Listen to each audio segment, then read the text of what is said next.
Hi, I'm Venus O'Hara and welcome to another video. Is ghosting always a bad thing? I know ghosting has a very bad reputation. Let me find this, this definition of it on the Urban Dictionary. Ghosting, when a person cuts off all communication with their friends or the person they are dating with zero warning or notice beforehand. You'll mostly see them avoiding friends' phone calls, social media, and avoiding them in public. An example: I haven't seen Tom in 3 months. I think he may be ghosting me. Well, I know this has a very, very bad kind of reputation, but I must confess that I have ghosted people and I don't feel guilty about it. And when I say that, I'm talking about people that I did not consider to be in my inner circle. So I didn't consider that they needed an explanation from me about why I didn't want them in my life anymore.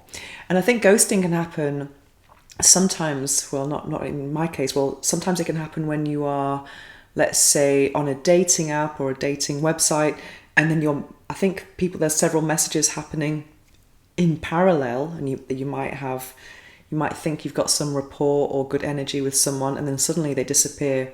But if that happens to you, I don't think we should feel bad about it. It just means that they've met someone else who might be more compatible, and you should do the same. I think maybe just kind of pursue other avenues. I don't think everyone needs this big explanation about why they want to not have you in their lives anymore, on their phone or whatever. I just think ghosting is okay if you feel. I think no is a message, and so is silence. And I really, really feel strongly about that. So I remember I've been in situations. I remember I made a video actually a couple of maybe last year for Vlogmas about a guy who just kept harassing me on WhatsApp, loads of messages on Instagram. It's just like boom, boom, boom, boom, boom, and it just felt like I was just completely bombarded.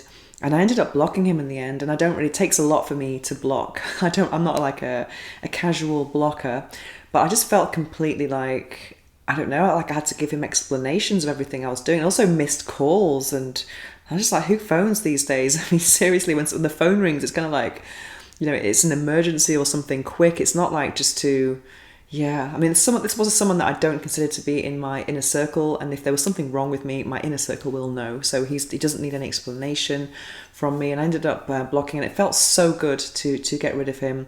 And some of my friends were saying to me when this was happening to me, why don't you just explain to him that like calling me all these times and messaging me constantly is not a good thing. I mean, that's someone I don't really think I need to have that conversation, because it's making me feel uncomfortable, and if something's making me feel uncomfortable, then I don't even want to go there, and it's someone that I didn't even want in my life. So I think if it's someone that you want to have in your life, then by all means, in some degree, maybe you want to shadow ban them. I've done that with a few people in my life who I haven't completely ghosted, but I've kind of like demoted their importance in my life, and I've given them a text only relationship. I've done that with some people who've been quite judgmental about my sex toy testing career, and some people I can't avoid because we're kind of related or something. So I've kind of like demoted them to text only instead of having these conversations that always end up being very judgmental. I don't feel any guilt about that, because I first and foremost, my loyalty is to myself and people who do support me. And it's always, I mean, I'm open to being challenged, of course, but when people just don't know and not accepting and all that, they do not deserve a place in my life. Yeah. So, and with relationships, I think I've had to block a few more people as well who just, I think it was all about, I don't really want to go into too much detail, but anyway, sometimes I have felt guilty about it, but it just felt like sometimes the easiest or most natural thing for me to do. And it's something, and also friends who have just, people who just contacted me when they want something, and that's it. And that those type of people had to be eliminated from my life, because I just felt like it was a toxic friendship. So anything that's kind of feels toxic to me, I have just gotten rid of without any kind of explanation, because I didn't really want them in my life anymore. So that's why they didn't deserve it. Well, it sounds quite bad maybe for some people. Anyway, I was reading this book recently, which is You Are a Badass, How to Stop Doubting Your Greatness and Start Living an Awesome Life by Jen Sincero. And this is a New York Times bestseller.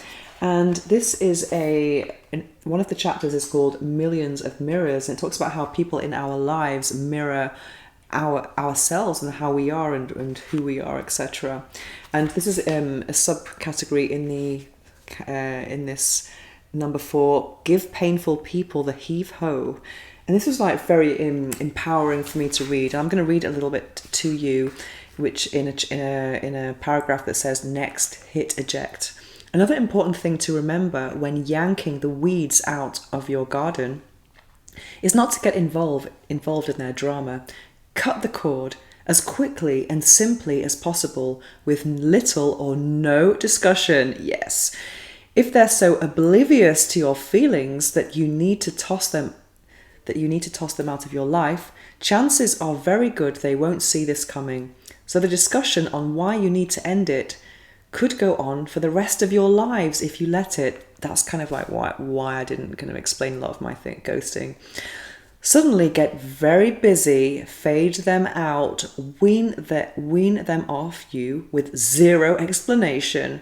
The louder they scream, the busier you suddenly get. Yeah, I felt like that because I don't really want to feel as though I have to explain myself to anyone, because as I said, no is a message and so is silence. So what do you think about this? Have you been ghosted? Have you ghosted? And what were your motives? And do you think this is really bad, or do you think it's okay in certain circumstances? I would love to hear your opinion about this topic in the comments below. And if you have any suggestions for new videos, don't hesitate to contact me at venus@venusahara.org, and I will see you very soon.